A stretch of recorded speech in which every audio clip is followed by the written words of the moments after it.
Bienvenue dans la matrescence, vous écoutez l'épisode 140 de la saison 6. La matrescence, ça te dit quelque chose, ce mot ? Allez, pour faire court, c'est la contraction des mots maternité et adolescence pour expliquer la naissance d'une mère, no big deal. Depuis 4 ans maintenant, ce podcast s'intéresse aux bouleversements majeurs que peuvent vivre les femmes à leur entrée dans la parentalité. Et tu sais quoi ? La patrescence, ça existe aussi. Donc ce podcast s'adresse à tous les parents, ou non d'ailleurs, qui veulent cheminer ensemble vers un monde meilleur et plus accueillant pour leur enfant. Oui, parce qu'ici, on parle aussi éducation et j'assume complètement aborder des thèmes dits d'éducation bienveillante ou respectueuse. Tous les vendredis, je reçois des spécialistes passionnantes et passionnants pour t'expliquer ce nouveau monde dans lequel tu as mis les pieds. Et au fait, je suis qui moi ? Je suis Clémentine Sarlat. J'ai créé ce podcast à l'arrivée de ma première fille en 2017, le tsunami de ma vie. Et à la base, je suis journaliste dans le sport, à la télé, mais j'aime bien avoir 1000 casquettes, donc tu m'as peut-être déjà aperçu dans ta télé pour parler rugby ou tennis. J'ai 3 filles, assez rapprochées, et j'ai accouché 2 fois à la maison, et ça aussi, ça fait partie de qui je suis. Allez, bienvenue dans ce podcast, let's go. Je sais pas vous, mais moi, j'adore regarder mes filles jouer ensemble. Bon, certes, c'est un grand moment de répit pour moi, mais c'est avant tout un bonheur immense de les voir s'épanouir ensemble, rire et inventer leur propre monde. Le jeu participe depuis toujours à l'évolution de l'enfant, c'est en jouant qu'il socialise, qu'il découvre, qu'il invente et qu'il progresse. L'importance du jeu est même notée dans la Convention des Nations Unies relative aux droits de l'enfant de 1989, qui stipule que les États parties reconnaissent à l'enfant le droit au repos et au loisir, de se livrer aux jeux et à des activités récréatives propres à son âge et de participer librement à la vie culturelle et artistique. Sama Karaki est neuroscientifique et la fondatrice du Social Brain Institute.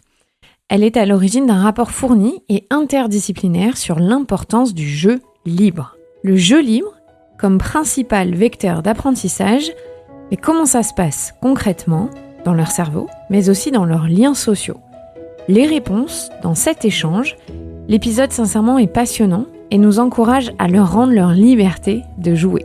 Pas facile quand on est parent et qu'on aime bien mettre des cadres, même dans les temps de jeu. Je vous souhaite une très très bonne écoute.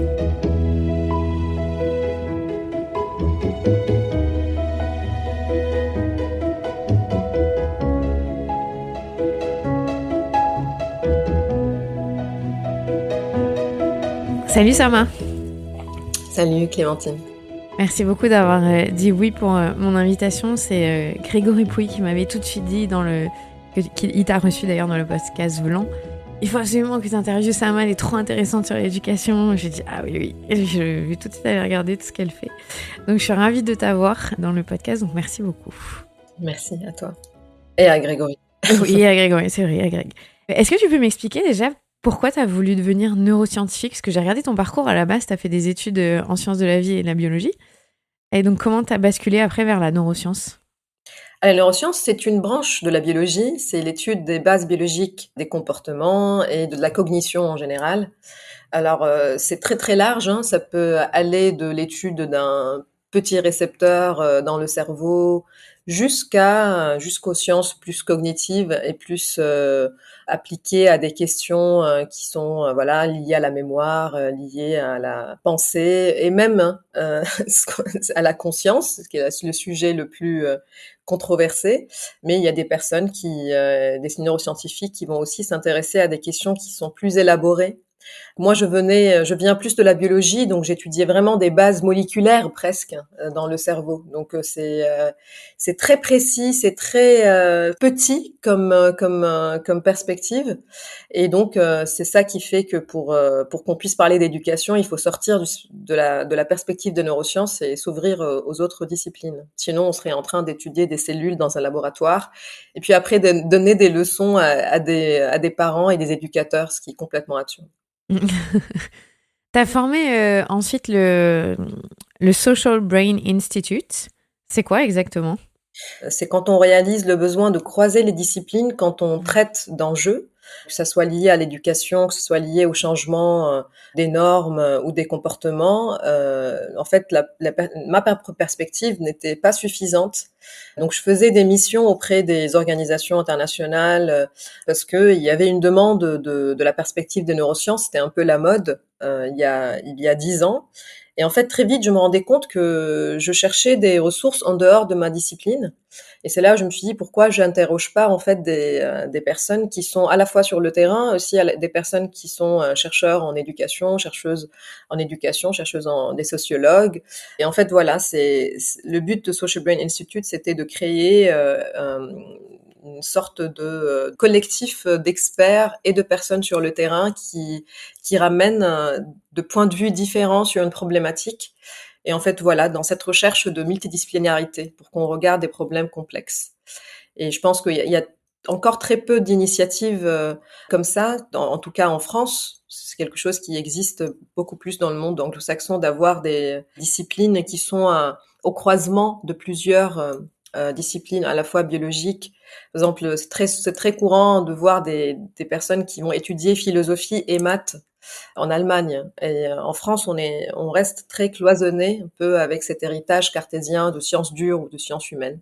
Donc voilà, le social brain, c'était un peu de dire que nous sommes notre biologie, elle est sociale et nous avons besoin d'appréhender notre corps en les regardant avec la perspective des sciences humaines et sociales. Quand tu fais tes études de biologie et ensuite tu te spécialises en neurosciences, tu as tout de suite l'envie de t'intéresser à l'éducation et comment le cerveau gère l'apprentissage et chez les petits-enfants, ou est-ce que c'est venu après ? Ce serait pas honnête de te dire oui. Je n'ai pas eu en fait une ambition très claire, voilà, un appel comme ça vers je faisais les recherches qui étaient financées en quelque sorte dans les laboratoires de recherche, parce que déjà je n'avais pas du tout une clarté au niveau des questions scientifiques qu'on se posait. Donc j'avais pas de maturité quand j'étais en train de faire mon doctorat. Et c'est surtout quand j'ai commencé à enseigner à l'Institut de psychologie de Paris-Descartes, et c'était donc face à des étudiants en psychologie. J'enseignais un peu l'apprentissage, le sommeil, la mémoire. Et c'est là où j'ai commencé à réaliser que en fait, il y a quelque chose d'intéressant à croiser dans le vocabulaire qu'utilisent les personnes en psychologie. Et c'est en quittant les laboratoires que j'ai finalement cherché à un peu fondre ce que j'ai comme expertise scientifique dans ce qui m'intéresse, qui sont comment on apprend, comment on pense, et qu'est-ce qui fait qu'on prend des décisions ou qu'on a l'impression de prendre des décisions rationnelles. Et c'était l'époque où j'étais mère, je suis devenue mère, et donc j'étais fascinée par le petit cerveau qui dépendait de nous. Et donc voilà, les questions venaient, les centres d'intérêt venaient avec les opportunités et les inspirations qui m'entouraient.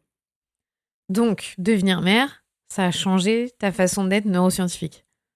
Oui, oui, oui, oui, je peux dire. Quand j'étais dans le laboratoire à Paris, à Jussieu, je travaillais sur le comportement maternel des souris et sur les hormones. Et j'avais une vision un peu réductionniste, qu'on appelle aujourd'hui le réductionnisme. Ça veut dire de considérer que parce qu'on a compris ça chez les souris, je peux aussi faire un pont. Il y a beaucoup aussi de chercheurs qui font ce pont entre ce qu'on voit, c'est les modèles animaux, et puis supposer que parce que dans la nature, ça se passe comme ça, bah alors chez l'espèce humaine, ça se passera comme ça aussi. Donc moi-même, j'ai eu ce défaut que aujourd'hui je critique dans la discipline des neurosciences. C'est vraiment de réaliser que tout ce qu'on fait chez les humains, chez l'enfant humain, est très complexe pour qu'on puisse avoir des certitudes. Et c'est un peu aussi le problème de l'éducation, c'est que tous les 10, 15 ans, 20 ans, nous allons avoir une nouvelle façon de regarder l'éducation qui est teintée un peu de la culture, qui est teintée presque de la politique du pays. Je n'étais pas capable de voir cette complexité quand j'étais la tête dans la paillasse. C'est vraiment en croisant l'enfant que j'ai eu, et puis les enfants, puis en faisant les recherches autour du développement du cerveau que voilà, que je me suis vraiment mise à réaliser mes limites à moi en tant que neuroscientifique. Alors, on va s'intéresser à une fonction très particulière dans le développement de l'enfant, c'est le jeu. Et déjà, est-ce que tu peux nous définir ce que c'est le jeu ? Parce que je pense qu'on n'a pas tous une définition aussi claire de ce que ça représente, même pour l'apprentissage, le cerveau. Le terme en anglais, play, est beaucoup plus polysémique. Jeu en français, ça c'est quelque chose de ludique, d'inutile, qui est à côté des choses sérieuses. Ça veut dire que il y a cette supposition que on n'apprend pas en fait dans le jeu. On apprend et puis on joue un peu pour nous reposer de l'apprentissage, alors que c'est là où ça devient intéressant, c'est quand on considère que le jeu contient tout ce qu'il faut pour l'enfant pour qu'il puisse appréhender son développement, à la fois émotionnel, physique et social. Et c'est pour ça aussi que je me suis beaucoup intéressée à la question de la disparition du jeu de l'enfant, parce que si on observe les jeux de l'enfant, on voit que les enfants se mettent dans des situations très complexes, très handicapantes des fois. Enfin, ils aiment bien se rendre incapables de voir, peut-être avoir, il faut marcher sur une jambe, ils peuvent pas parler, ils sont morts des fois dans le jeu, ils se tuent, ils renaissent, ils sont gelés, ils sont en fait, ils vivent des situations qui expriment à la fois leur peur, mais aussi qui les entraînent à la perte de contrôle et à la perte de statut social aussi, parce qu'ils sont dominés, dominants. Dans le jeu, même les enfants les plus confiants, ils aiment bien être une souris qui court avec un chat qui leur court après.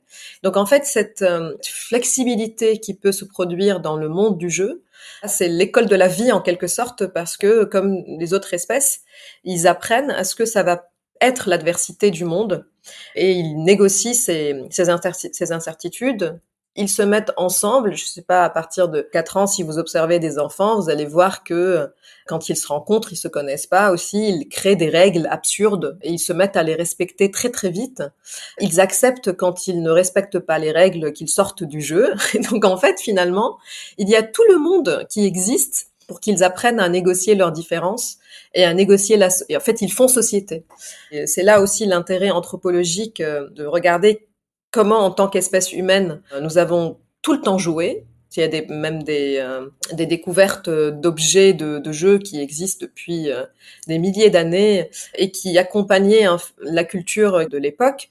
Et peut-être que là, on est la dernière génération qui a réellement joué, parce que dans une envie de nous occuper des enfants, on leur enlève cet avantage-là qu'ils ont et on les met dans des activités pour leur apprendre quelque chose pour le futur. Donc on est dans cette éducation stratège, préparatrice pour le futur, et on leur enlève ce qui est le plus peut-être précieux pour leur développement, c'est la liberté de s'ennuyer et puis de trouver, d'assouvir leurs besoins dans le jeu. C'est vrai que je regarde ma fille qui a 6 ans, quand elle va au parc ou, bah, tu vois, cet été, on était au camping, et ben, elle va voir un enfant, elle va lui dire tu veux jouer avec moi? Et c'est vrai que c'est leur façon de socialiser, en fait. Nous, on se dit Mmh. toujours, en tant qu'adulte, c'est dur de rencontrer des gens, de faire. Bah ouais, mais eux, en fait, ils jouent ensemble. Et c'est leur façon d'interagir et de faire monde. Moi, ça me rend humble de les regarder, les enfants, jouer et socialiser, parce que tu dis, ils ont tout compris, en fait. Ils s'en fichent de quitter ce que tu fais. Ils veulent jouer. Ils veulent Oui, et s'amuser. ils acceptent le rejet en même temps. C'est-à-dire si on regarde des enfants négocier une place dans un groupe qui joue déjà, ils se font rejeter. En fait, c'est vraiment un lieu où on apprend l'humilité, mais aussi où l'enfant va observer de l'extérieur pour savoir comment il peut se rendre utile, comment il peut avancer et appartenir à ce cercle. Donc en fait, il y a toutes les situations sociales qui se mettent en jeu pour en fait ce que nous vivons plus tard dans la vie. Ça veut dire comment on accepte l'échec, comment on accepte la perte, comment on accepte d'être rejeté, comment on accepte qu'il faut arrêter parce qu'il faut aller, il faut rentrer. Et puis après, comment on se remet des émotions. Vous voyez, les enfants qui jouent, ils veulent perdre, sinon c'est ennuyeux. C'est pour ça que les enfants n'aiment pas jouer avec des enfants plus jeunes, beaucoup plus jeunes qu'eux, parce qu'ils vont tout le temps gagner. Donc en fait, ils veulent être dans le défi de perdre, cette prise de risque de perdre. C'est beaucoup plus excitant. Et ben, une fois que c'est fini, ils passent à autre chose. Donc cette capacité que peut-être nous, on a du mal à rebondir de nos émotions, et en fait dans le jeu, c'est incroyable la flexibilité émotionnelle du passage de la déception à la frustration, à l'excitation, et puis après c'est l'heure du goûter, on passe tous à autre chose, tous et toutes à autre chose. Donc en fait, un chercheur qui travaille sur le jeu qui dit que c'est le monde dans lequel la violence même, elle est permise. Tout est permis, en fait. On peut même dire, tu n'es plus mon copain et tout ça. Mais en fait, ce n'est pas vrai. Ce n'est qu'un jeu. Cette flexibilité, ce détachement, en quelque sorte, de son ego. L'enfant s'oublie, il oublie son statut social. Il ne pense pas à ces choses. Il est vraiment dans une démarche qui est, en fait, ouverte envers le monde, qui n'est pas fermée sur lui-même. On peut observer que nous, adultes, on manque de cette posture aussi. C'est-à-dire que on prend trop au sérieux les compétitions sociales et peut-être que peut-être il faut qu'on pourrait l'envisager comme le jeu de l'enfant, que ce n'est qu'un jeu. Donc même dans les situations les plus stressantes, on peut utiliser cette technique que les enfants peuvent nous apprendre. J'avoue, quand je suis dans une impasse, des fois, je me dis, allez, on va juste le mettre en mode jeu. Et tout de suite, tu sens leur cerveau qui switch et il se dit, ah là, cool, là, c'est fun, je veux bien faire ce que tu me demandes. Par exemple, ma fille de 6 ans qui a vraiment du mal à s'habiller le matin, si je lui fais faire un jeu, et tu cours 3 fois autour de la table et quand tu me tapes dans la main, tu mets un habit, ah bah là, tout de suite, il n'y a pas de problème, elle veut bien le faire. Alors que si je crie, évidemment, elle n'a pas envie de le faire. Et c'est vrai qu'on oublie en tant qu'adulte à quel point le jeu, mais ça aide à gérer le quotidien, en fait, même, juste simplement. Oui, et surtout quand on leur donne de l'autonomie, parce que quand par exemple, pour habiller un enfant, si vous lui dites tu veux mettre ce pantalon ou ce pantalon, d'un coup, il y a cette autonomie, cette prise de contrôle qui motive l'action. Donc ça, c'est quelque chose qu'on sait pour nous aussi. Hein. Il y en a beaucoup de choses qu'on aimerait faire et qu'on arrête de vouloir faire parce qu'il y a une injonction à les faire. Donc il y a beaucoup de travaux sur l'effet du gain en autonomie, sur la motivation, même sur notre perception de la douleur. On sait par exemple que quand les patients qui s'injectent eux-mêmes la morphine s'injectent moins que si c'est les personnes soignantes qui leur demandent vous évaluez votre douleur entre combien et combien. Parce qu'en fait, cette autonomie nous donne une forme je dirais, de bien-être, quelque part. C'est un capital bien-être qui fait qu'on accepte mieux les situations. Et c'est pour ça aussi que quand on dit jeu, il faut aussi dire jeu libre, qui est initié par l'enfant. Et c'est beaucoup plus stimulant et motivant que ce soit l'enfant aussi qui participe à l'élaboration des règles et qui participe à l'initiation de l'épisode de jeu et idéalement à comment il se déroule, bien sûr, avec le rôle de l'adulte serait de sécuriser le lieu, de s'éloigner physiquement aussi de ce qui se produit chez l'enfant. Donc là, c'est quelque chose qu'on appelle le droit à la chute, qui disparaît de plus en plus. Il y a beaucoup de pédiatres qui réalisent que les enfants qui ne jouent pas dans un espace naturel avec liberté, quand ils tombent, ils ont beaucoup plus de séquelles parce qu'ils ne sont pas préparés à la chute. Et en fait, pareil, dans les petits accidents que peuvent vivre les enfants dans leur jeu, en fait, il y a un apprentissage de comment je me protège, de comment je tombe. Quand on regarde les aires de jeu très sécurisées des enfants avec le parent qui est à 1 mètre, en fait, l'enfant ne chute jamais et en fait, il ne se fait jamais un peu mal. Et c'est ces petits accidents qui apprennent à l'enfant comme une sorte de vaccin qui, en fait, active comment il peut appréhender la chute, appréhender pour se protéger. Et donc, on réalise de plus en plus que les chutes des enfants sont beaucoup plus, enfin, il y a des fractures, alors que les enfants qui jouent naturellement et qui ont un jeu libre et actif, ce que les Canadiens appellent le jeu libre et actif, ils défendent ce droit. Même en plein hiver, les enfants, ils doivent sortir, ils doivent jouer librement et activement. En fait, finalement, finit par donner aux enfants des outils pour se protéger. Avec ces accidents supportables. Ça veut dire, j'ai un ami au Liban qui, quand on fait un peu de la montagne, et j'ai mon fils qui monte, et je suis un peu, parce que là, des fois, je vois il me dit, mais ça m'a, au pire, il fera une fracture de la jambe. Et toi, t'as pas d'enfant, mais en fait, c'est vrai que le risque que quelque chose de comme ça arrive, il est beaucoup plus petit que ce qu'on peut imaginer à côté de tout le plaisir que prend l'enfant à prendre des risques et dans lesquels, en fait, il s'en sort bien. Il s'en sort bien, il s'en sort beaucoup mieux que la vulnérabilité qu'on lui attribue. Et il construit sa confiance. Et au final, c'est un peu la théorie de la relativité. C'est que pour nous, ça paraît énorme, un bras cassé. Mais au final, par rapport au gain qu'il a eu, peut-être que voilà, un bras cassé dans sa vie, c'est pas si grave. Je dis pas, hein, je sais que pour plein de parents, Oui, c'est très complexe à et gérer ça. oui, et c'est surtout que ça ne se produit pas à la même probabilité que notre cerveau, Mmh. imagine. Un peu comme tous les accidents liés à la pédophilie, ce qui fait que les parents, ne veulent pas que leurs enfants jouent, dans la rue, en bas de l'immeuble, en imaginant qu'il y a toujours un pédophile qui attend pour les prendre dans sa voiture. Alors qu'en fait, réellement, le risque, déjà, nous savons tous et toutes, que le risque, qui de la pédophilie, elle est beaucoup plus grande dans le Dans la foyer, maison. Mmh. et en fait, le fait que les médias en font des tonnes quand il y a quelque chose de la sorte qui se produit, ça fait que nous avons une comptabilité qui est un peu faussée, donc un biais qui fait que on pense que cette situation elle est beaucoup plus disponible. On appelle le biais des disponibilités, donc on a l'impression que c'est beaucoup plus fréquent de ce que c'est vraiment. Et en fait, c'est une des raisons d'ailleurs de la disparition du jeu libre, c'est que les enfants ne jouent plus dans les quartiers, dans les rues. Mmh. En fait, ils ne s'approprient plus les lieux dans lesquels ils vivent. C'est très triste. Les rues. Après, bien sûr, il faut qu'il y ait des mesures qui font que les rues sont piétonnes, qu'il y ait une sécurité routière qui permette aux enfants de jouer. Mais les risques que nous pouvons imaginer, et je le dis à moi-même aussi, ne sont pas aussi réels que ce que notre cerveau, qui a une aversion à la perte beaucoup plus grande, ça veut dire on a beaucoup plus peur que quelque chose de négatif se produise, que tous les avantages que cette chose ne se produise pas. On va faire un mauvais calcul, et en fait finalement l'enfant il passe à côté de beaucoup d'opportunités d'apprentissage, dont d'ailleurs l'opportunité de savoir comment gérer un adulte qui l'approche et qui lui propose un bonbon. Enfin, ça c'est aussi, il y a des opportunités qui peuvent apprendre à l'enfant l'autonomie et de se protéger à partir d'un certain âge. Et l'enfant passe à côté de ces opportunités d'apprentissage.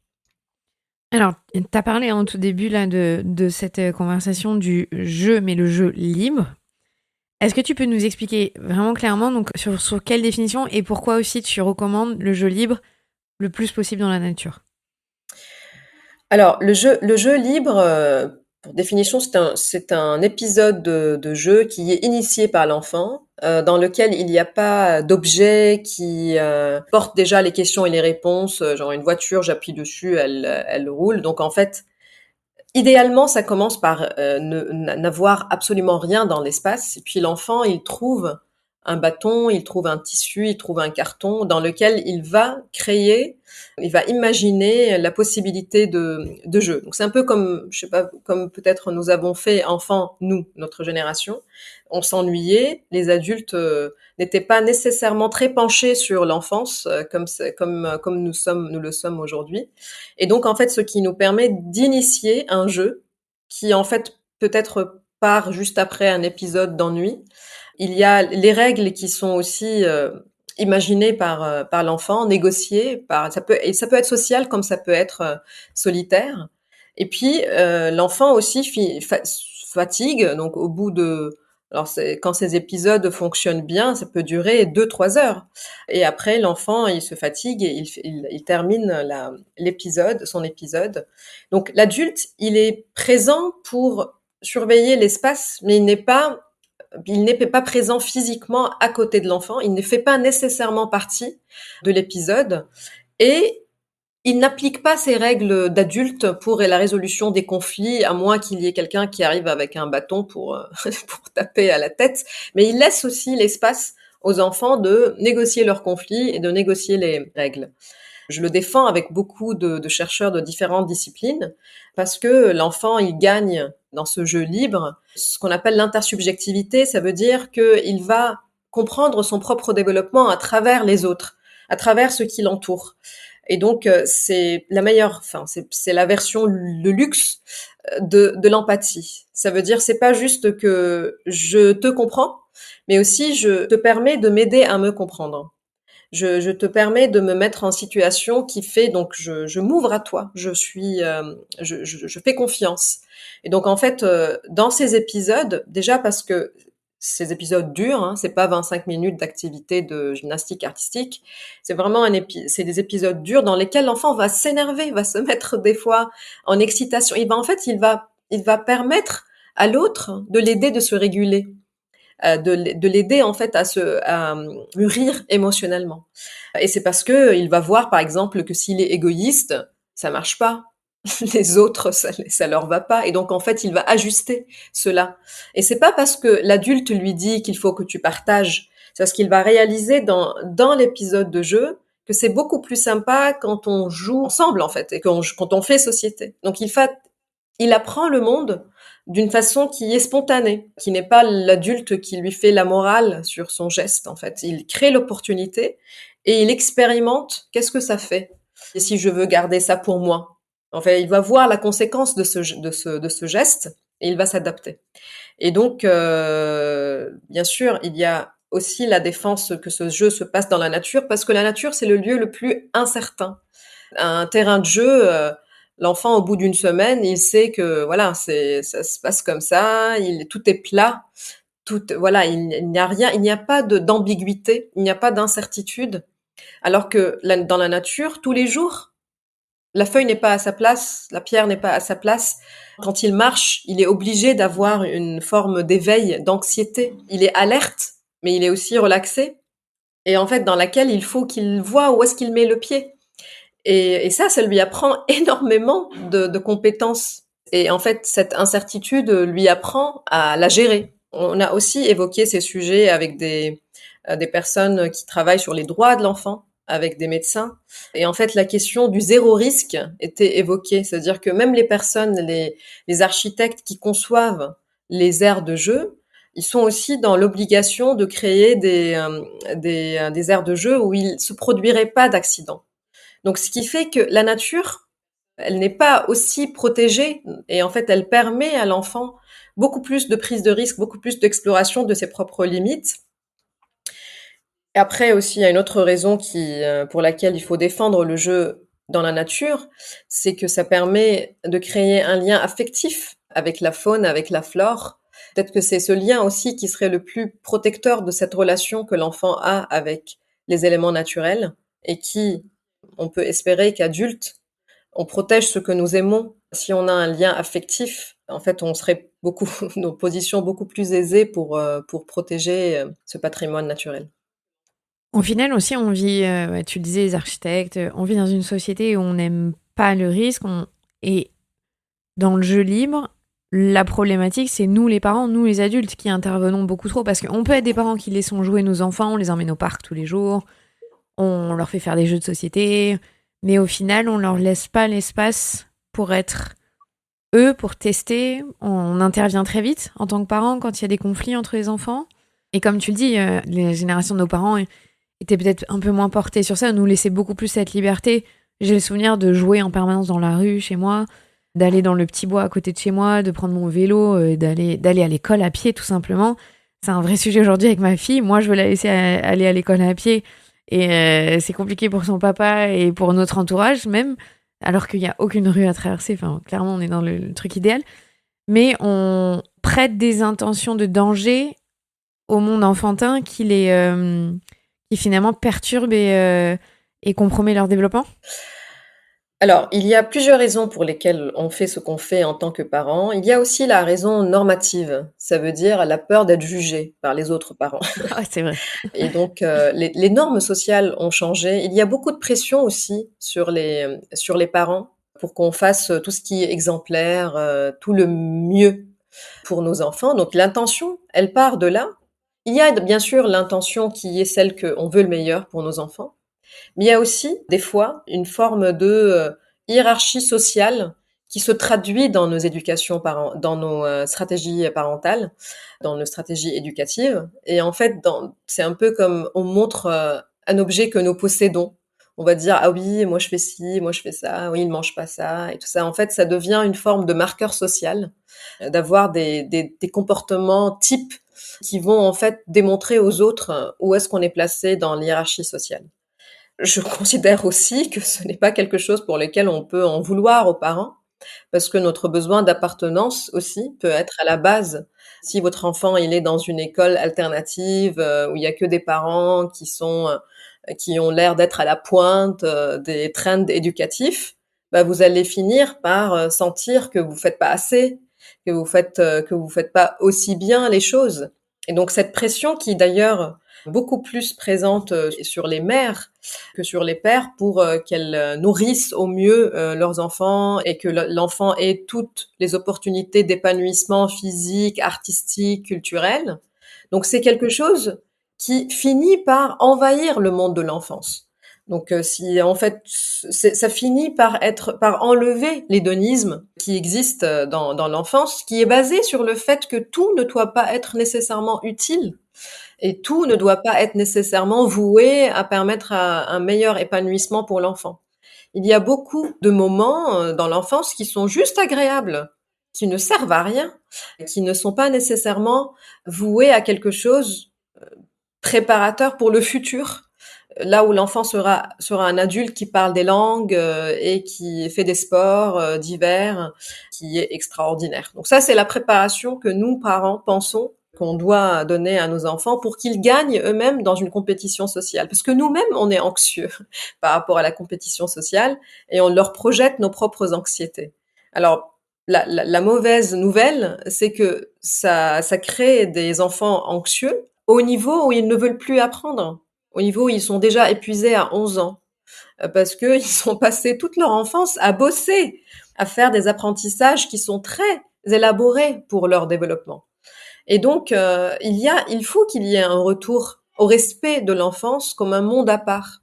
Comme on ne sait pas de quoi le futur sera fait, peut-être que ce serait une partie de la vie où on peut être simplement heureux parce qu'on se pose pas les questions qui vont peut-être se poser plus tard, de chagrin, de deuil, de déception liées à la vie d'adulte.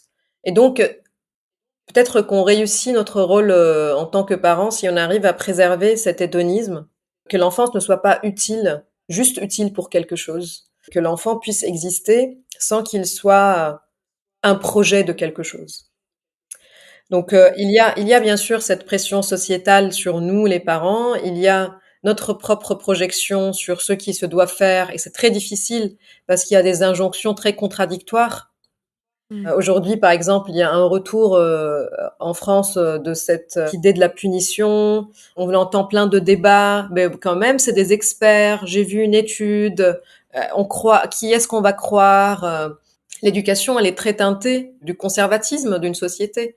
Elle va aussi accompagner l'histoire, elle va accompagner les changements politiques. Elle n'est pas détachée de tout ce qui se passe autour de nous, de même tout ce qui est courant, bien sûr, religieux. La religion, elle a beaucoup influencé notre vision de l'éducation. Et face à ce changement et ce chaos, c'est très difficile qu'on trouve qu'est-ce que c'est d'aimer ses enfants. Et c'est quoi les cadres? Je n'en parle, la liberté dans les cadres. Ça veut dire quoi? Où s'arrêtent les cadres? Où se place le curseur? C'est tellement compliqué qu'on a toujours l'impression de ne pas faire assez, de ne pas vraiment savoir et d'avoir peur que les autres le savent, le découvrent, parce que en fait, on a l'impression de bluffer en tant que parent. Et donc en fait, voilà, cette pression, elle nous tombe dessus et puis on la communique. On la communique aux enfants et personne n'est gagnant. La plupart des enfants sont scolarisés en France et donc se retrouvent à un moment donné assis en classe avec moins la liberté de bouger. Je parle notamment en primaire, en maternelle, c'est encore un peu différent. Est-ce que l'école, elle est adaptée aujourd'hui à ce qu'on sait, parce que c'est son travail, sur les mécanismes d'apprentissage des enfants? On est bien d'accord, ce que tu as dit, ça passe par le jeu majoritairement. Est-ce que du coup, l'école, elle est en phase avec ça? Alors l'école fait ce qu'elle peut, je dirais, avec ce qu'on lui donne comme ressources, ce que l'État décide de l'importance du système éducatif, parce qu'on peut pas jeter la charge sur les éducateurs et les éducatrices alors qu'ils ont à peine les moyens de faire le travail nécessaire pour que les enfants finissent leur année. Et donc c'est C'est quand pour ça que je dis l'école en oui, général. Non. On est d'accord que c'est pas la responsabilité de l'enseignant Oui, seul bien sûr. dans sa classe. Mais c'est pas du tout parce que l'école est un lieu d'abord qui regroupe les enfants d'un même âge ensemble, alors que nous savons que les enfants ne suivent pas le même développement. Ils n'ont pas le même développement de toutes les compétences en même temps. C'est-à-dire le fait qu'on les mette dans une forme de jauge unique qui va évaluer leur capacité d'écrire, de lire, de faire des maths, tous au même âge, alors qu'on sait que cet apprentissage va arriver dans des cerveaux très différents. Donc il y a des cerveaux qui sont plus prêts à recevoir ce type d'apprentissage et d'autres pas. Mais à la fin, on va les juger de la même façon. Et donc il y a quelque chose, l'école en fait c'est un système méritocratique qui considère qu'on nous neutralisons toutes les différences d'origine. Donc à la base, c'est ça le principe, c'est que l'enfant arrive à l'école et l'école va faire en sorte qu'il y ait une égalité des chances pour apprendre. Donc on neutralise les différences d'avantages, de privilèges, de préparation que les enfants ont, alors qu'en fait on peut pas, ce n'est pas faisable qu'on puisse enlever tout l'héritage culturel, affectif, financier, économique, social, très différencié entre les enfants. Donc du moment où on admet que les enfants n'arrivent pas égaux dans leurs ressources et préparation et disponibilité mentale et stress aussi. Et donc en fait, on ne peut pas considérer que le système d'évaluation est juste parce qu'on n'évalue pas les mêmes opportunités d'apprentissage. Mais l'école continue à faire cette évaluation hiérarchique des compétences et donc continue à imaginer que c'est possible d'évaluer les compétences d'une manière qui ne repose pas sur les origines sociales. Quand cette première condition s'effondre, le système d'évaluation hiérarchique s'effondre. Donc je ne dis pas qu'il ne faut pas qu'on évalue. Je dis juste qu'il ne faut pas imaginer qu'il est possible d'imaginer une évaluation hiérarchique qui soit juste. Ça veut dire d'avoir une même mesure et une même forme d'intelligence qui est évaluée, qui n'est pas adaptée à tous les cerveaux, à tous les apprentissages. Donc, même si on oublie les origines, imaginons une société dans laquelle nous avons tous les mêmes privilèges de naissance, on n'aura jamais le même cerveau. Nous sommes tellement uniques dans la façon avec laquelle on appréhende le monde qu'il est impossible de savoir comment l'enfant prend la connaissance. Impossible. Ça sera jamais. Et en fait, bien sûr, ce qu'on peut faire en attendant, c'est de partir du principe que l'enfant est capable, de le regarder comme étant capable. Et donc, peut-être que si on n'arrive pas à avoir une égalité des chances au niveau des origines sociales, on peut avoir au moins une égalité d'estime. Une égalité d'estime dans laquelle les enfants sont regardés d'une manière où ils ne sont pas jugés au niveau de ce qu'ils produisent. C'est évalué, mais c'est évalué d'une manière qui ne juge pas. Or, ce n'est pas ce qui se produit, parce que l'école creuse les inégalités au niveau des estimes et au niveau toutes les discriminations qui existent à l'extérieur de l'école continuent à exister, ils sont même exacerbés au sein de l'école, ce qui peut expliquer aussi un sentiment de rejet envers cette institution des enfants discriminés. Et ce qui peut expliquer aussi pourquoi aujourd'hui il y a beaucoup d'enfants qui expriment un malaise dans le système scolaire. Alors qu'est-ce qu'on va faire quand les enfants expriment le malaise? On va aller leur faire des tests de HPI ou je ne sais quoi. Mais en fait, il faut bien aussi qu'on puisse questionner est-ce que le dispositif est adapté à la façon avec laquelle ce cerveau appréhende l'apprentissage. Et plutôt que de considérer que ces enfants sont trop singuliers pour l'école, il faut aussi imaginer une école qui permet d'accueillir toutes les formes d'intelligence, toutes les formes d'appréhension de la connaissance. Donc le chemin est long et idéalement, il ne faut pas qu'il y ait une évaluation qui se passe à la fin de l'année de 40 enfants juste parce qu'ils ont le même âge. Et donc, en fait, qu'il y ait la possibilité d'approcher l'apprentissage plus lentement que les autres. Donc, en fait, qu'il y ait une multiplicité de cette évaluation. Soit pas un moment dans lequel tous ceux qui ont 18 ans vont passer un bac à partir duquel tout le parcours de vie va être décidé et déterminé. Donc, qu'il y ait en fait une multiplicité de voies, une multiplicité de parcours, une multiplicité d'intérêts et de formes d'apprentissage. Et encore, tu dis le bac pour celles et ceux qui ont eu la chance de pouvoir être orientés vers le bac et de ne pas avoir été avant ça orientés ailleurs parce que il y a eu de la discrimination plus ou moins avant un autre paramètre. Quand on regarde les chiffres en France, On réalise aussi que l'école opère un dispositif qui élimine et exclut des enfants parce que ils ne possèdent pas les codes des classes favorisées. Et en fait, on voit que il y a beaucoup de sociologues comme Bernard Lahire qui travaillent sur comment les enfants à 5-6 ans, il est facile, en faisant une corrélation entre leur classe d'origine et leur disposition à l'apprentissage, de déterminer leur parcours de vie d'une manière beaucoup plus écrasante que leur potentiel, leur talent. Donc en France, voilà, ce système, il est tellement exclusif, excluant, que on réalise que dans les classes SECPA, tout à l'heure on en parlait, il y a plus que 70% d'enfants qui sont issus des classes populaires. Finalement, ils sont relégués à des formations qui ont des représentations sociétales inférieures. Parce que nous faisons aussi une hiérarchie de l'estime, pas seulement au niveau des compétences scolaires, mais aussi au niveau des voies. Donc il y a des voies plus prestigieuses que d'autres. Et l'école finit par produire un système dans lequel les voies les plus prestigieuses sont envahies par les classes les plus favorisées.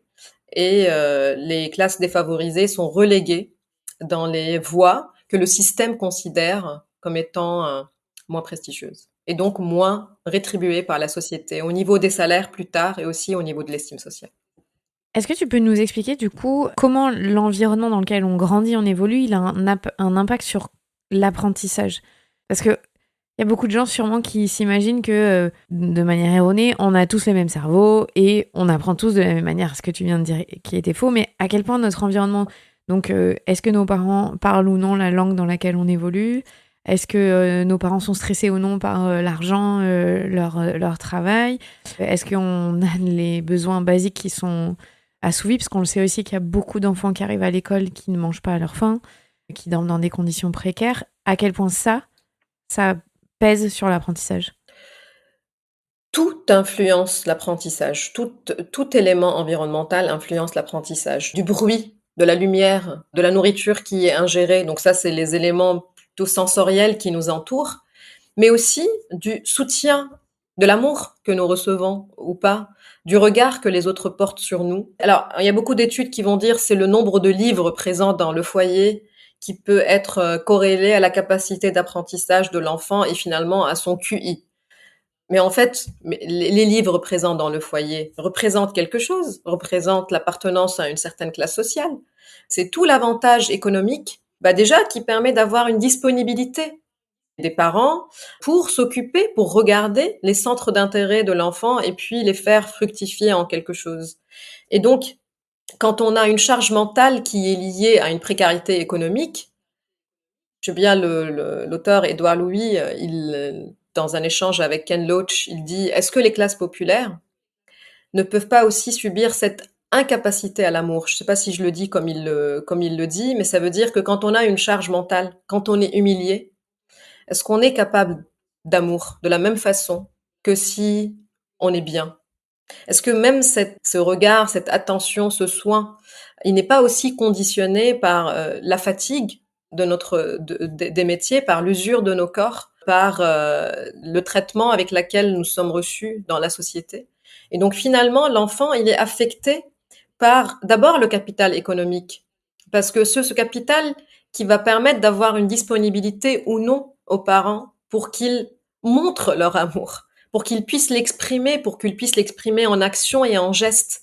Donc, je suis très opposée à ce qu'on romantise les classes populaires en disant que c'est plein d'amour et les foyers sont plus authentiques. Mais je suis aussi opposée à toute essentialisation en disant que les foyers populaires sont violents ou sont... Non, en fait, c'est beaucoup plus complexe et beaucoup plus singulier à chaque foyer. Mais ce qui est vrai, c'est que plus on est chargé de stress et d'anxiété, plus on a des problématiques à gérer et moins on est disponible pour regarder profondément dans les yeux de notre enfant, mais aussi dans les yeux de nos amis, dans les yeux des gens que nous aimons. On fait cette expérience nous-mêmes, qu'on est beaucoup plus disponible pour écouter, pour avoir de l'empathie, quand on est bien, quand on est reposé. Et donc, imaginez des foyers dans lesquels cette disponibilité, elle est réduite. Donc l'enfant, il n'est pas vu, il n'est pas observé, il n'est pas écouter. Donc il n'y a pas d'empathie à son égard, mais pas parce qu'on est méchant, c'est parce qu'on n'a pas la disponibilité pour avoir cette empathie. Et donc il arrive avec cette charge. Donc le soutien affectif est essentiel dans la construction des ressources mentales de l'enfant. Mais il y a aussi la distance qu'il traverse pour arriver à l'école. Quelle rue il traverse, quelle violence il croise, quelle interaction sociale il vit. Et il y a aussi toutes les opportunités de voir le monde, toutes les opportunités de jeu, toutes les opportunités d'interaction avec des personnes diverses et riches et complexes, toutes les opportunités d'autonomie qu'il reçoit. Donc finalement, il est façonné par tout ce qui l'entoure. Et ses ressources mentales, elles sont façonnées par tout ce que l'enfant vit. Donc nous avons un cerveau plastique. Oui, on aime bien cette idée que oui, en fait oui, mais il est façonné par tout ce qui est positif et tout ce qui est négatif. Et il peut gaspiller beaucoup de ses ressources à gérer. Par exemple, on prend l'harcèlement scolaire très au sérieux parce qu'on dit que ça empêche l'enfant d'apprendre parce qu'il est dans l'anxiété, parce qu'il cherche à trouver sa place. Et en fait, on peut considérer que tout ce que vit l'enfant aussi, dans son foyer, qui est invisible à l'école, qui s'il voit la honte dans le visage de ses parents, il imprime cette honte. S'il entend des rires dans le foyer, il imprime ces rires. Et bien sûr, s'il entend un vocabulaire qui est riche autour de lui, il imprime ce vocabulaire. Et voilà, je reviens au capital économique parce que c'est ce capital qui déverse sur les autres. Je ne dis pas qu'on peut pas entourer l'enfant d'amour et de chaleur et donc ce qui lui permet, et d'ailleurs c'est dans la majorité des discours de transclasse des personnes qui traversent les classes sociales, il y a cette présence de mes parents m'ont soutenu. Ma mère, elle était là derrière moi, et d'ailleurs ça correspond à ma propre histoire aussi, mais on ne peut pas nier que c'est beaucoup plus difficile d'avoir la force de donner l'amour quand on est écrasé par les inégalités sociales. Donc il y a quelque chose, enfin, la société serait beaucoup plus honnête si on admet que les inégalités sociales ne sont pas neutralisées par l'école. Et donc que nous sommes face à des enfants qui arrivent avec leurs charges, qui arrivent avec leurs avantages et désavantages, et donc on n'est pas en position juste de les juger. Ça m'interpelle ce que tu dis. L'amour, ça a un rôle dans l'apprentissage. L'amour qu'on peut donner à nos enfants fait qu'ils peuvent avoir des meilleures capacités, enfin en tout cas utiliser leur cerveau d'une meilleure manière, si je le dis correctement. On peut plutôt aborder la question à l'inverse. Ça veut dire que si je suis en train de me poser la question de est-ce que je suis acceptée, est-ce que je suis aimée, cette question perturbe. Ça veut dire que je vais comme si j'ai une voix dans mon cerveau. On sait par exemple, il y a des études qui montrent que la douleur sociale, la douleur qui est générée par l'exclusion sociale, elle active dans le cerveau les mêmes circuits qui sont activés quand on a une douleur physique, quand on a une indigestion alimentaire ou quand on a une blessure quelque part. Et donc en fait, le cerveau, je prends des pincettes parce qu'il faut ne pas faire des interprétations très larges, mais on peut dire que il y a une considération qui n'est pas très éloignée entre être exclu socialement, être dans une détresse sociale et être en détresse physique, être malade. Ça veut dire que quand on est malade, on est moins disponible pour apprendre.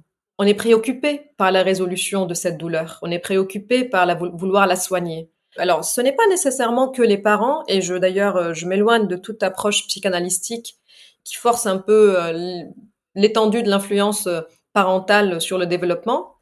Nous pouvons être influencés par toutes les personnes qui nous entourent. L'enfant, à partir de 5 ans, c'est ses amis qui comptent. En plus, bien sûr, ses parents comptent, mais la famille, elle peut être présente de diverses façons. Donc cette idée de mère, père qui sont présents et qui s'aiment et que sinon l'enfant il sera altéré dans son développement, il faut qu'on en finisse déjà, même s'il y a un retour à cette injonction. Mais en fait, il est influencé même par l'amour qui est présent entre les personnes qui l'entourent, qui n'est même pas dirigé envers lui, parce que ça le rassure que tout va bien, que le monde ne va pas s'effondrer. Et ça nous rassure, à nous aussi, de ne pas se poser la question, est-ce que je suis acceptée? Est-ce que je suis reconnue? Maintenant, si toi et moi, on est en train de discuter, et moi je me dis, comment Clémentine juge ce que je suis en train de dire par rapport aux ces autres invités? Ben, je perds le fil de mes idées, parce que je ne suis plus dans le processus de la pensée. Je suis dans une réflexion qui porte sur comment je suis perçue. Et donc, c'est à ça que ça sert l'amour. Ça sert à nous donner la possibilité d'être soi-même, parce qu'on se dit Mm. que de toute façon, j'ai cet amour. Je ne me pose pas la question. Je ne me pose pas la question. Et donc, je ne me pose pas la question, ça veut dire je ne gaspille pas l'énergie à me la poser. Et il y a d'autres questions que je peux aussi, en tant qu'enfant, me poser. Est-ce que je suis discriminée? Est-ce que la couleur de ma peau pose un problème pour les autres? Est-ce que je suis vue autrement? Et quand on regarde les études, on se rend compte que les enfants, à un très bas âge, sont conscients de ces discriminations. Alors, ils vont pas peut-être le formuler avec des mots, mais ils savent où est-ce qu'ils sont placés dans l'hiérarchie sociale. Ils le sentent, ils le savent, et c'est beaucoup plus profond que de le penser, de le savoir dans son corps, de le savoir dans son affect. On n'a pas besoin de pouvoir le dire, on le sait. Et on sait que on n'a pas les privilèges que les autres ont. Et c'est un gaspillage émotionnel parce que nous avons, en plus de la charge de l'apprentissage, la charge de taire ces voix-là. Quand on parle, par exemple, de la parité, quand on dit qu'il faut qu'il y ait autant de femmes et d'hommes, pourquoi en fait? C'est quoi cette obsession de 50-50? C'est parce que on sait que la charge de ne pas se sentir à sa place enlève de nos ressources mentales. Et donc, il faut créer des milieux dans lesquels on sent que c'est notre place, parce que on est entouré de personnes qui nous ressemblent. Et donc, c'est important de considérer le coût mental que ça prend, le manque de soutien social, le manque ou la présence d'un jugement social, parce que ça nous enlève l'énergie nécessaire, coûteuse pour apprendre. Ça, on n'a pas parlé de l'apprentissage comme il est, mais l'apprentissage est coûteux. Donc, c'est un investissement. On doit avoir les ressources pour pouvoir le faire. Donc, les ressources, les moteurs qui nous donnent l'énergie. C'est pour ça qu'on parle de motivation, motivation, motere, moteur, c'est ce mouvement. Et un des moteurs, c'est ces soutiens affectifs. C'est aussi vrai pour les enfants que pour nous les adultes. Et pourquoi est-ce que l'apprentissage, c'est coûteux? Ça demande des connexions neuronales différentes de marcher dans la rue tranquillement. Alors, en fait, oui, parce qu'on marche dans la rue d'une manière automatique, donc qui est déjà apprise. Alors, ça a été coûteux d'apprendre Ça à a été, ouais, marcher. c'est vrai. Pour un enfant qui commence à marcher, vous voyez bien qu'il est très, très occupé par cette action. Il est fatigué après, parce que ça a été coûteux. Il est très concentré, et donc il n'a pas encore automatisé. Mais ça s'applique à tout ce que vous êtes en train d'apprendre de nouveau dans votre vie. Donc vous êtes en train de le prendre. Vous êtes en train de faire cet effort pour créer les connexions neuronales. Donc vous êtes la création de ces connexions. C'est une création qui demande de l'énergie, qui demande beaucoup de sucre d'ailleurs, mais qui demande beaucoup d'énergie parce que c'est quelque chose qui est contre soi. Ça veut dire, là, moi, je perds ma vie d'une manière automatique, mais si je veux apprendre quelque chose, je vais aller contre soi, contre moi. Je vais faire cet acte Mm. créatif d'ailleurs. La créativité, c'est l'apprentissage. Donc je vais en fait créer quelque chose d'autre. Et ben ça, il faut, il faut qu'il y ait l'énergie pour le faire. Et c'est au bout d'un moment que on automatise, on rend automatique cet apprentissage. Au bout d'un moment, ton enfant et mon enfant vont lire d'une manière automatique, donc ça va leur être moins pénible parce qu'ils auraient automatisé. Donc c'est à partir de ce moment qu'ils pourraient être disponibles, encore une fois, pour faire autre chose. Ça veut dire pour apprendre de nouveaux mots, pour créer du sens, pour peut-être écrire eux-mêmes, imaginer c'est parce que une fois que j'ai automatisé, c'est comme si j'ai rangé dans un disque dur et je peux m'occuper d'autre chose. C'est pour ça aussi que les années formatrices pour l'enfant sont très fatigantes. C'est pour ça qu'il faut qu'il mange beaucoup. Parce que il est en train de dépenser beaucoup d'énergie pour appréhender de nouvelles connaissances. Toujours rappeler que ça ne se passe pas de la même façon d'un cerveau à l'autre. Ça, je reviens à Rancière, Jacques Rancière, un philosophe français qui a écrit un livre qui s'appelle Le Maître ignorant. Enfin, le maître, il est ignorant et il ne sait pas comment l'apprentissage se fait chez l'autre. D'où part l'autre? D'où part l'enfant? Il faut être dans cette posture très humble dans laquelle on laisse l'enfant automatiser d'une manière qui nous est complètement invisible. Oui, c'est chacun son rythme, chacun sa façon de faire. Et à nous, en tant qu'adultes, d'être curieux pour comprendre ce qui correspond le mieux à l'enfant et de pouvoir lui donner l'environnement adapté, mais c'est vrai que ça demande de repenser Voilà, créer l'environnement adapté et laisser l'enfant naviguer chercher dedans. la connaissance. Mais ça demande de repenser complètement, je pense juste à l'école, mais même nos maisons, même les espaces de vie, en fait. Si on voulait être vraiment accueillant pour les enfants, et je crois que c'est la critique de beaucoup de parents de dire, en tout cas en France, on vit pas forcément dans un pays qui accueille comme il faut les enfants, on se sent toujours un peu trop, c'est dangereux. Ben, quand on va au resto, on sait tous, on passe le resto debout parce que c'est pas trop adapté en final pour les enfants. Alors que les enfants ne demandent que ça, à explorer, à comprendre, à apprendre Les finalement musées, en... les musées qui sont des espaces conçus pour l'adulte, silencieux, propres, avec beaucoup de portes ou interdiction d'accès, interdiction d'ouverture. On voit tout ce milieu qui est en fait qui n'est pas du tout ouvert à l'expérimentation. Et donc en fait l'enfant il ne vit pas par ses sens, par son corps. Il n'expérimente pas. Donc, ce qu'on appelle la muséification de l'art, qui est une question aussi qu'on peut se poser en tant de ce qu'on considère comme étant les musées pour nous les adultes, mais réfléchir l'urbanisme aussi, le milieu urbain. Et en fait, on réalise que l'enfant n'a pas sa place non plus. Il n'arrive pas à façonner son entourage. Et il n'arrive pas à bouger un objet dans l'espace. Tout est interdit. Donc en fait, l'enfant n'a pas le droit de vivre le cœur même de son enfance, qui est d'expérimenter le monde, de l'explorer. Donc ça, c'est quelque chose qui lui enlève d'ailleurs une source de bien-être qui vient du capital territorial. Ça veut dire sentir que j'appartiens quelque part. Enfin, moi, par exemple, j'ai les meilleurs souvenirs de ma vie viennent de la connaissance de lieux naturels qui m'entouraient. Vous savez que ça, il y a un arbre dans lequel il y a une ombre qui arrive à telle heure. En fait, il y a ce rocher sur lequel on peut s'asseoir à trois. C'est ce capital territorial qui nous donne une forme d'ancrage quelque part. Et en fait, les enfants, surtout les enfants de ville, ils n'ont pas ce capital-là. Donc, ils traversent la ville, mais ils ne l'occupent pas, ils ne la façonnent pas. Ils ne participent pas à son histoire et à sa géographie. Oui, ça, c'est quelque chose qui est qui est lié aussi au jeu libre et en fait à la considération de l'enfant comme un être à part qui façonne le monde, qui n'est pas juste, qui subit pas juste, qui n'est pas juste un objet, mais qui est un sujet. Donc ça, c'est plus Hmm. les sociologues et les anthropologues de l'enfance qui se sont penchés sur ces considérations. Oui, mais ça fait partie de ce que tu dis. Le jeu libre, finalement, le meilleur endroit, c'est la nature, parce que là, la nature est adaptée à l'enfant et à sa capacité Mais d'exploration. à défaut, le quartier aussi. Le quartier, c'est un lieu où l'enfant peut aussi se créer. Parce que c'est quoi la nature? Moi, je fais pas de délimitation. Je veux dire, c'est pas les arbres. Enfin, tout est naturel de toute façon. Tout ce qui nous entoure est naturel. Mais la nature peut être le canal, la Seine. Ça peut être le ciel. Ça peut être la terre qui est entre le bitume. C'est en fait, ce n'est pas la forêt nécessairement la nature. La nature, c'est excroissance du corps humain aussi. Voilà, c'est tout ce qui nous entoure, c'est les aliments qui sont au marché aussi, la nature. Toutes les possibilités dans lesquelles l'enfant il va explorer et comprendre d'où ça vient.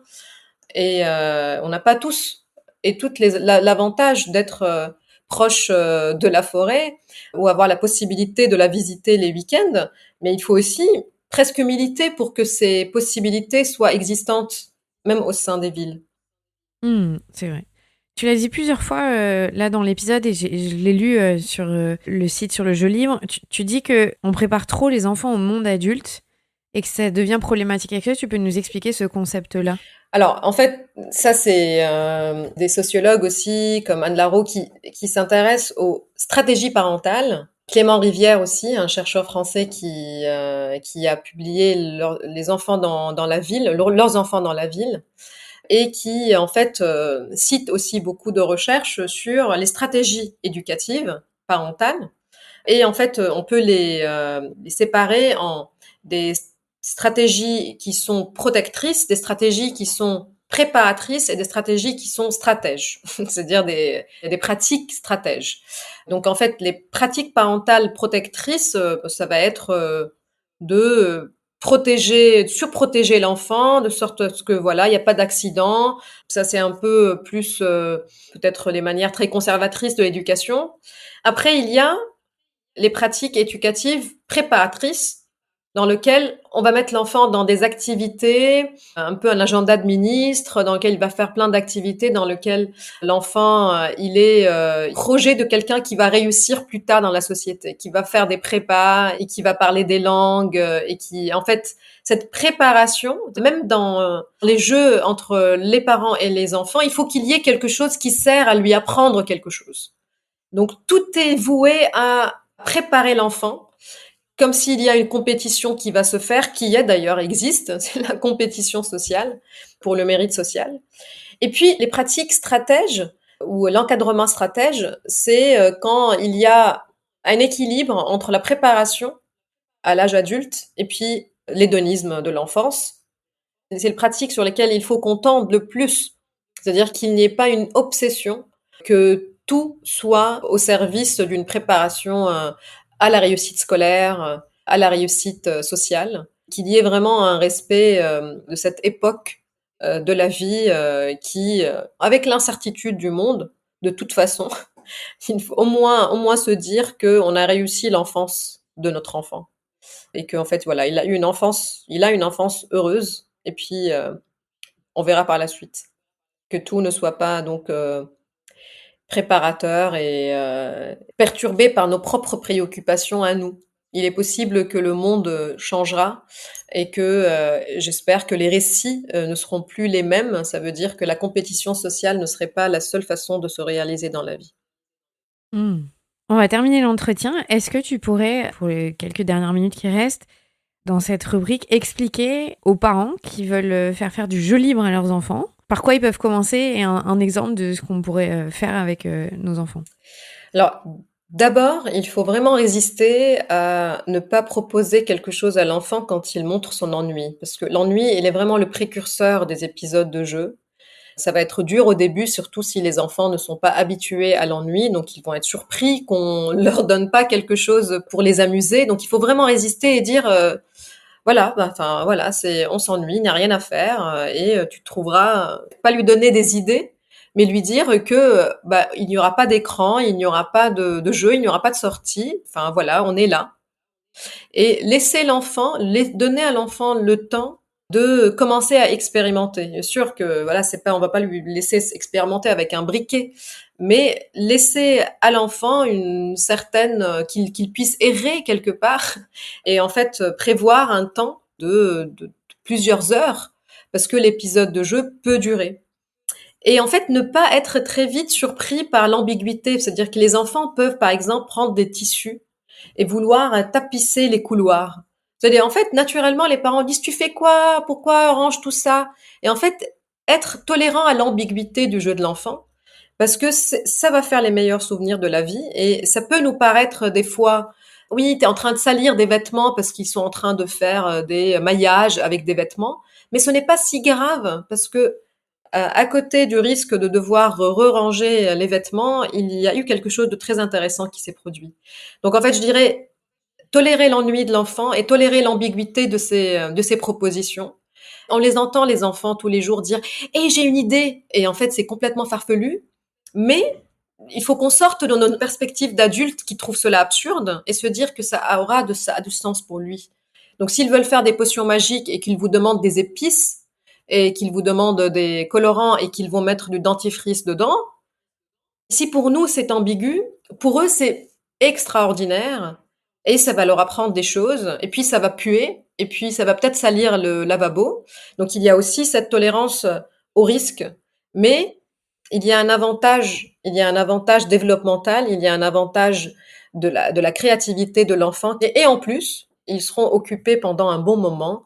Bien sûr, la seule chose que le parent, que l'adulte doit juste faire, c'est d'observer la sécurité du lieu. Ce n'est pas si compliqué que ça et de faire confiance à l'enfant. Ça veut dire que c'est vraiment un équilibre entre sécurité et confiance, qu'on pousse le curseur de la confiance qui est beaucoup reculé ces dernières années. Merci beaucoup, Sama. C'est C'était gentil. très intéressant. J'espère qu'on a aidé, en tout cas, à se dire que c'est possible de s'ennuyer quand on est enfant, que c'est bien. Très bien. Et C'est indispensable. voilà, c'est bien, c'est ça, c'est indispensable. Ça fait partie du développement et des apprentissages, au final, apprendre à s'ennuyer. Non, mais j'espère surtout que ça peut aider les parents à lâcher un peu prise aussi, parce que parfois on est fatigué aussi de devoir ranger, de devoir nettoyer derrière eux, mais de se dire que ça leur est bénéfique, ça peut aussi nous aider à se dire ok, allez, ce soir, c'est pas grave, vas-y, mets de la peinture sur les murs. Et en plus, on est tranquille quand les enfants jouent et C'est qu'ils sont vrai. bien. Et qu'ils viennent nous voir parce qu'ils ont soif, ou voilà, donc c'est le bonheur pour tout le monde. C'est- On est bien, ils sont bien, ils sont, c'est vraiment très absurde qu'on passe à côté à côté d'une telle opportunité. De tranquillité. Et c'est vrai que le meilleur jeu que j'ai trouvé chez moi, c'est quand même la boîte de carton quand t'as reçu un colis où tes Voilà, enfants ils jouent voilà. dedans pendant 3 C'est heures. infini, c'est infini Ah ouais, la c'est boîte de clair. carton. Et qui encombre ton salon et tu te dis ouais, mais en même temps ils y jouent, donc autant le laisser. Merci beaucoup Sama. Merci Clémentine. C'était Sama Karaki, neuroscientifique et autrice.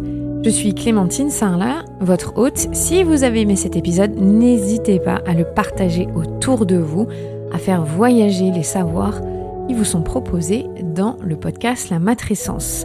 Merci infiniment d'ailleurs de le faire, parce que d'après Spotify, La Matrescence fait partie des 1% de podcasts dans le monde qui sont le plus partagés, et notamment via WhatsApp.